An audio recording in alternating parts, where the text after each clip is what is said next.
방금 전에 말씀드린 대로 조정 속에서 매수 기회를 찾는 업종입니다. 자, 오늘은 운송 장비 관련 업종에서 그 매수 기회를 찾아보겠습니다. 도움 말씀에서 대신증권 양지환 연구위원을 전화로 연결하겠습니다. 양 의원님 나와 계십니까? 네, 안녕하십니까. 네, 안녕하세요. 지난주 네네. 주말이었죠. 네, 금요일 날 CJ 대한통운의 실적 발표 이어서 그 주가가 계속 약세를 면치 못하고 있는데요. 대신증권에서는 CJ 대한통운의 목표 주가를 최근 하향 조정하셨습니다. 그 배경에 대해서 설명 부탁드립니다. 예, 일단 지난주 금요일 날 발표된 CJ 대한통운의 2분기 실적이 당사의 직전 추정치 대비 영업이익은 약 한 15% 정도 하회했고요. 지배주주 순이익 같은 경우는 영업권 상각 이런 것들 비용이 이제 반영되면서 적자 전환해서 기대치를 크게 하회했습니다. 이에 따라서 2021년, 2022년 실적 추정치를 하향한 데 따라 목표 주가가 이제 하향됐다고 보시면 될 것 같습니다. 네, 그렇군요. 네네.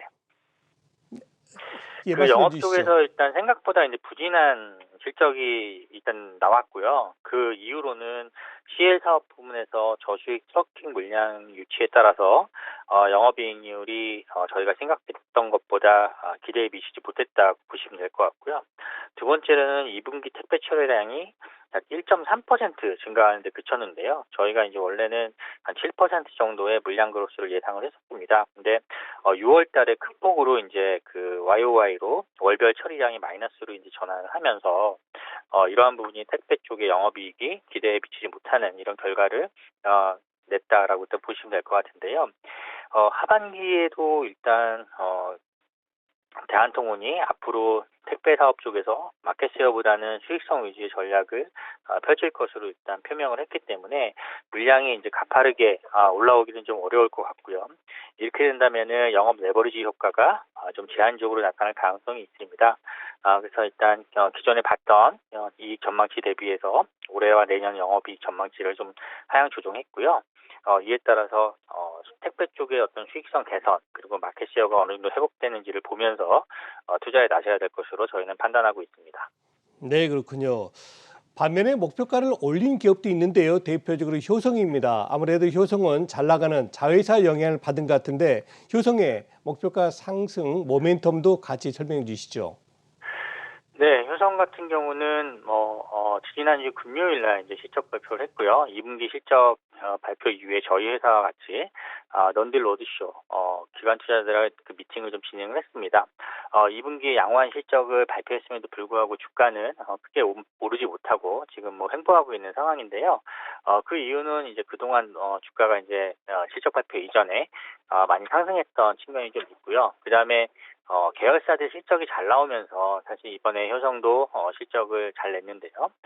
사상 최대 실적을 시현하고 있는 화력 계열사들의 어떤 실적이 3분기나 4분기에 피크를 치는 것이 아니냐 이런 우려감들이 주가에 좀 반영되고 있다 이렇게 보고 있습니다. 근데 저희하고 이제 같이 미팅을 한 회사 측에서는 TNC 같은 경우는 7월에도 스판덱스 스프레드가 지금 개선세가 지속되고 있고 3분기에도 사상 최대 이익을 갱신할 걸로 일단 전망을 하고 있고요. 다른 뭐 계열사인 첨단 소재 같은 경우도 타이어 코드에 대한 수요가 전방 산업이 워낙 지금 좋은 상황이기 때문에 하반기에도 이익 모멘텀이 계속적으로 지속될 수 있다 이렇게 좀 보고 있습니다. 그리고 효성화학 같은 경우는 4분기부터 베트남 비나케미컬이 가동이 개시가 되면서 수익성 및 외형이 이제 큰 폭으로 성장할 수 있다고는 보시면 될 것 같습니다. 그래서 효성의 어떤 3분기, 4분기 실적도 저희는 이제 양호할 걸로 좀 보고 있고요. 특히나 이제 효성 같은 경우는 고배당주로 일단 잘 알려져 있는데요. 지난해까지 주당 한 5천 원 정도의 배당을 실시했었습니다. 올해 이제 워낙 그 자회사들 실적이 좋고 재무 상태가 상당히 이제 개선되면서 2021년 배당 상향에 대한 검토도 있을 것으로 좀 보고 있습니다. 그래서 효성 같은 경우는 저희가 긍정적 시각으로 바라봐야 된다라고 이제 판단하고 있습니다. 예, 그렇군요. 또 이번 주 실적 발표를 기다리고 있죠. 페노션 그리고 대한항공에 대해서 투자자들의 관심도가 아주 높은데요. 두 네. 기업에 대한 투자 포인트도 말씀해 주시죠. 네, 먼저 페노션 말씀드리겠습니다. 페노션은 뭐 지난주 BDI가 3,371포인트로 전주 대비 한 2.4% 상승한 흐름을 보였고요. 올해 들어서도 이제 거의 그 사상 최고치에 근접하는 정도 수준까지 건화물 시황이 지금 좋은 상황이다라고 일단 보시면 될 것 같습니다. 이번 주 발표되는 실적도 2분기 실적은 시장 기대치를 좀 상회하는 흐름이 나타날 거로 좀 보고 있고요. 지금 2분기 평균 BDI 대비 3분기 평균 BDI가 10% 이상 지금 높은 상태이기 때문에 3분기에 대한 이익 기대감도 상당히 이제 가져도 될 것으로 일단 보고 있습니다. 특히나 이제 긍정적으로 보고 있는 거는 최근에 이제 7, 8월 달이 건화물 해운 시황의 어떤 비수기라고 볼 수 있는데 이런 비수기에도 전선형에서 지금 용선료가 지금 상승하고 있는 흐름이고요.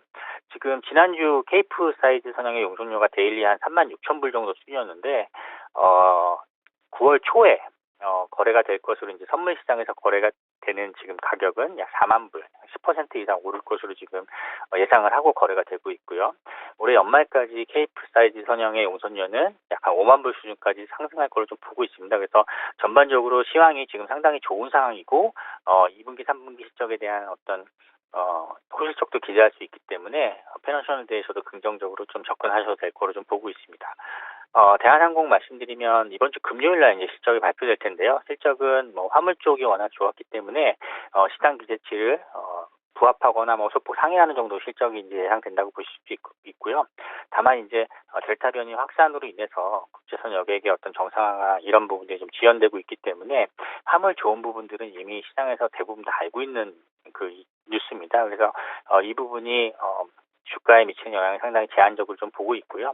앞으로 델타 변이 확산이 언제까지 지속될 것이고 이것이 이제 좀 잠잠해지는 그런 시점이 언제인가 이런 부분들, 그 국제선의 어떤 정상화 시점 이런 것들이 주가에 더 큰 변수로 작용할 수 있다 이렇게 보고 있습니다. 네, 그렇군요. 그리고 방금 말씀해 주신 패너션하고 똑같이 관심 종목으로 짚어주신 종목이 있죠. 금년 상반기 최고의 주식이었죠. HMM 그리고 현대글로비스도 관심 가져야 된다고 말씀 주셨는데 자, 두 기업도 한번 투자 포인트 말씀 주시죠. 네, HMM이 사실 최근에 이제 주가가 좀 부진했습니다. 네. 7월 초에 한 48,000원 이상까지 다시 상승했다가 최근에는 4만 원을 지금 하회하는 그 주가 흐름을 보여주고 있는데요. 2분기 실적은 상당히 좋습니다. 지난주에 전 세계적으로 이제 가장 그 캐파가 많은 넘버원 컨테이너 선사인 멀스크가 이제 실적 발표를 했는데요.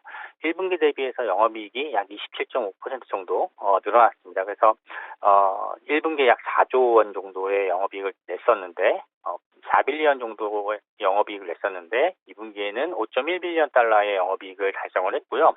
연간 영업이익 전망치도 기존에 한 13에서 15빌리언 정도에서 19.5빌리언 정도까지 상향 조정을 했습니다. 그러니까 이 정도로 이제 시황이 상당히 좋다고 좀 보시면 될 수 있습니다. 그래서 HMM 같은 경우도 2분기 실적 상당히 저희는 좋을 것으로 일단 기대를 하고 있고요. 다만 주가가 조정받고 있는 거는 7월 9일 날 바이든 미국 대통령이 미국의 해사위원회와 공정거래위원회에 선사들의 운임과 관련해서 담합이 있었는지에 대한 이제 조사를 이제 그 방침을 내렸거든요. 이에 따라서 글로벌 컨테이너 선사들이 대부분 이제 주가 조정이 왔다고 좀 보시면 될 것 같고요. 지금 조사하고 있는 거가 디머리지하고 디텐션이라고 하는 할증용. 그러니까 컨테이너 박스를 선적하는데 정상 시점보다 좀 지연이 되고 있고, 그 다음에 MT 컨테이너가 회수되는데도 이제 그 시일이 좀 지연되고 있다 보니까 이 지연된 시일에 대해서 선사들이 하주에게 부과하고 있는 이 서차지에 대해서 지금 조사를 하고 있습니다. 근데 여기에서 무슨 담합 행위가 이제 발견될 가능성이 상당히 낮다고 보기 때문에 실적이 발표가 되고 이러한 부분들이 혐의가 없다라는 것이 판정이 된다면 주가는 다시 정상 수준으로 회복될 수 있다 이렇게 보고 있습니다. 네, 글로비스 같은 경우는 실적 발표가 상당히 좋았고 하반기 전망도 긍정적인 데도 불구하고 주가가 지금 같이 빠지고 있는데요. 이거는 완성차 현대기아차의 어떤 그 하반기 판매량에 대한 우려가 지금 시장에 반영되면서 현기차 주가가 좀 조정을 받고 있고, 이에 따라서 동반 조정을 좀 받고 있다 이렇게 보시면 될 것 같습니다. 네, 그렇군요. 자, 이제는 하반기에 지금 운송업종에 투자하시고 계시는 투자자분들에게 꼭 알고 계셔야 될, 꼭 짚어야 될 모멘텀, 이벤트를 한번 말씀 부탁드리겠습니다. 예, 일단 운송업 각 섹터별로 지금 업황에서 크게 문제가 될 수 있는 부분들은 지금 보이진 않지만 운송업 자체가 워낙 이제 글로벌 경기에 민감한 그 업종입니다. 그러다 보니까 최근에 이제 미국의 고용 지표가 잘 발표가 됐고 이에 따라서 미국의 이제 테이퍼링 이슈 이런 것들이 지금 전체적으로 시장을 좀 좌지우지하고 있다고 좀 보고 있습니다. 그래서 미국의 테이퍼링과 이에 따른 글로벌 경기 이런 부분들이 앞으로 운송업종에 미치는 영향이 이제 가장 큰 이슈라고 좀 보고 있고요. 이에 대해서는 저희가 좀 계속 예의주시해야 되지 않을까 이렇게 판단하고 있습니다. 네, 그렇군요. 자, 지금까지 운송업종의 현재 상황 그리고 하반기 전망까지 말씀해 주신 분은 대신증권 양지환 연구위원이셨습니다. 양 의원님 감사합니다. 네, 감사합니다.